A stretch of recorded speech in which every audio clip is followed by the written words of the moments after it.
السلام علیکم اسٹوڈنٹس، ہم نے لارج انٹسٹائن کے بارے میں تفصیلاً پڑھا ہے اور مجھے امید ہے کہ آپ کو سمجھ آ گئی ہوگی اس کے بارے میں۔ اب ہم نے اس کے شارٹ کوسچنس کو دیکھنا ہے کہ شارٹ کوسچنس کون کون سے ہیں۔ تو اس میں پہلا جو شارٹ کوسچن ہے وہ ہے right the name of 3 parts of large intestine, یعنی لارج انٹسٹائن کے جو 3 پارٹ ہیں ان کے کیا کیا نام ہیں۔ These are caecum, colon and rectum. یہ 3 آپ نے صرف نام لکھنے ہیں، ان کے بارے میں اور کچھ نہیں لکھنا۔ Second is write the composition of faeces. اس وقت جو انڈائجسٹڈ مٹیریل ود واٹر کے ہے اس کی کمپوزیشن کیا ہے، مین کہ اس میں کیا کیا شامل ہے۔ آپ کو پہلے بھی میں نے بتایا تھا کہ that is a undigested material, water, bacteria, broken cells of elementary canals، bile pigments، یہ سارے جو ہے نا کمپوزیشن ہے کس کی، فیوسز کی۔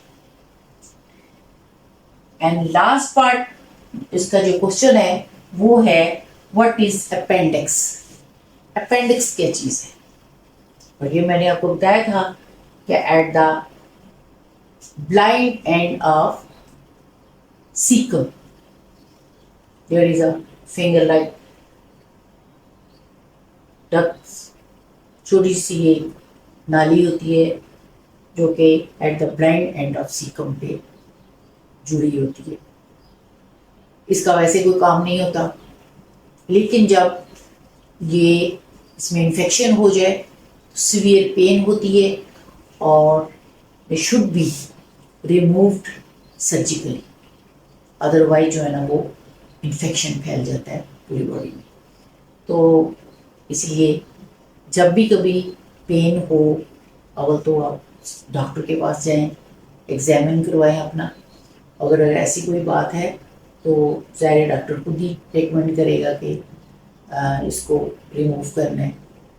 تو یہ عمر کے کسی بھی حصے میں ہو سکتی ہے، بچپن میں بھی کئیوں کو ہو جاتے ہیں، کئیوں کو بڑے ہو کے بھی ہو جاتے ہیں، اور کئیوں کو تو ساری زندگی ہوتی نہیں ہے، کوئی ایسا ڈرنے والی بات نہیں ہے۔ تو یوز لیس ہے، ویسٹیجیل ہے، یعنی ہے ضرور ہماری باڈی کے اندر لیکن اب اس کا کوئی کام نہیں ہے۔ لیکن کچھ ڈاکٹرز یہ کہہ رہے ہیں کہ امیون سسٹم کے اندر یہ ہمارا اہم کردار ادا کرتی ہے، یہ ہے ہماری جو ریزسٹنس پاور ہے، اس میں اللہ تعالیٰ نے کوئی بھی چیز جو ہے نا بغیر مقصد کے نہیں ہماری باڈی کے اندر رکھی، کوئی نہ کوئی مقصد ضرور ہے اس کا۔ تو یہی ہے کہ ہمارے امیون سسٹم کو اسٹرانگ کرتے ہیں۔ باقی ڈائجیشن میں اس کا کام نہیں ہے، تو اس کو سرجیکلی اگر وہ آپ کو پین دے رہی ہے یا انفیکشن ہو گئی ہے تو اس کو سرجیکلی ریموو کروانا ہی ضروری ہے۔ تو یہ جو ہے نا 3 اس میں شارٹ کوسچن ہے۔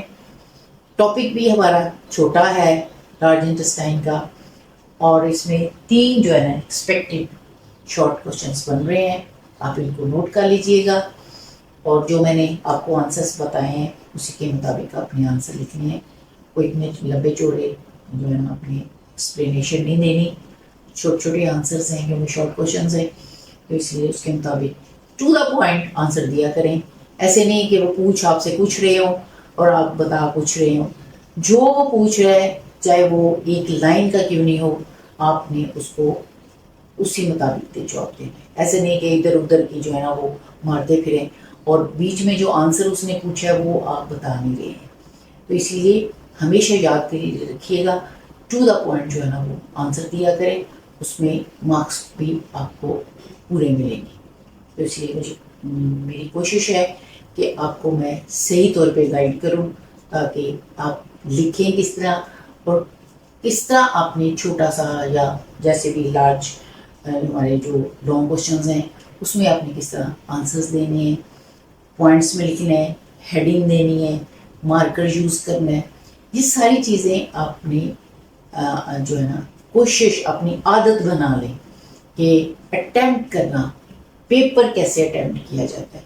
یہ بھی ایک آرٹ ہے، پیپر اٹیمپٹ کرنا بھی. ٹھیک ہے، ایسے نہیں ہے کہ آپ نے سامنے پیپر رکھا اور جو ہے نا لکھنا شروع کر دیا اور جو ادھر ادھر کی ہانکنے شروع کر دی. ایسا نہیں ہے.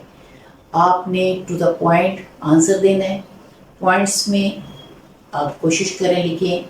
پیراگراف یا ایکسپلینیشن اتنی زیادہ نہ لکھیں. پوائنٹس میں جو آپ دیں یہ زیادہ اٹریکٹیو ہوتا ہے. اور ڈائیگرام ضرور بنانی 9 کوشچن کے اندر. شارٹ کے اندر کوئی ضرورت نہیں ہے بنانے کی. اگر بنا بھی دیں چھوٹی موٹی تو کوئی ایسا ایشو بھی نہیں ہے. آپ کے مارکس ویسے بھی پورے آ جائیں گے. وہ ذرا ایگزامینر کے اوپر اچھا جو ہے نا وہ افیکٹ پڑتا ہے کہ بچہ کافی لائق ہے اور اس کو اس کے مارکس نہیں کاٹنے چاہیے. تو یہ ڈائیگرام آپ نے، میں نے لانگ جو ہمارا کوشچن تھا اس کے ساتھ ڈائیگرام بنائی تھی. آپ کو میں نے بتا دیا تھا کہ یہ اسمال انٹسٹائن ہے اور یہ اس کے باہر جو اس کو سراؤنڈ کی ہوئی ہے یہ لانگ جو ہے نا لارج انٹسٹائن ہے. تو یہ شارٹ کوشچنس ہیں اور اس کو آپ نے اچھی طرح دیکھ لینا ہے. اور اگر آپ کو اپنی سے جو ہمارا لارج انٹسٹائن اس کی سمجھ آ گئی ہے تو پھر کوئی ایسا ایشو نہیں ہے. شارٹ کوشچن کرنا تو کوئی ایسی بات نہیں. اس کو یاد بھی نہ کیجیے گا. اگر لارج انٹسٹائن کا لیکچر آپ نے اچھی طرح یاد کر لیا تو شارٹ کوشچنس اس کے اندر ہی جو ہے انکلوڈ ہے، وہ بھی آپ کو خود بخود ہی یاد ہو جائیں گے. تو اس لیے کوشش کیا کریں کہ سمجھ کے پڑھا کریں. ٹھیک ہے، سمجھ آ جائے گا تو آٹومیٹکلی آپ خود بھی جو ہے نا اس کو لکھ سکتے ہیں. مجھے امید ہے کہ آپ کو سمجھ آ گئی ہوگی. اور اگر کوئی بھی پوائنٹ کسی بھی چیز کی کوئی آپ کو سمجھ نہیں آتی ہے تو کائنڈلی آپ مجھے ضرور کمنٹس میں بتایا کریں کہ کون سا ایسا پوائنٹ ہے جو کہ میں آپ کو خود بتاؤں گی کہ اس کا کیا جواب ہے یا جو بھی ہے. تو مجھے امید ہے کہ آپ کا رسپانس اچھا ہوگا. میں نے آپ لوگوں کے لیے یہ چینل شروع کی ہے. مجھے امید ہے کہ میرے بچوں کو اس کا فائدہ ضرور ہو. شکریہ. For more educational videos, subscribe to our YouTube channel.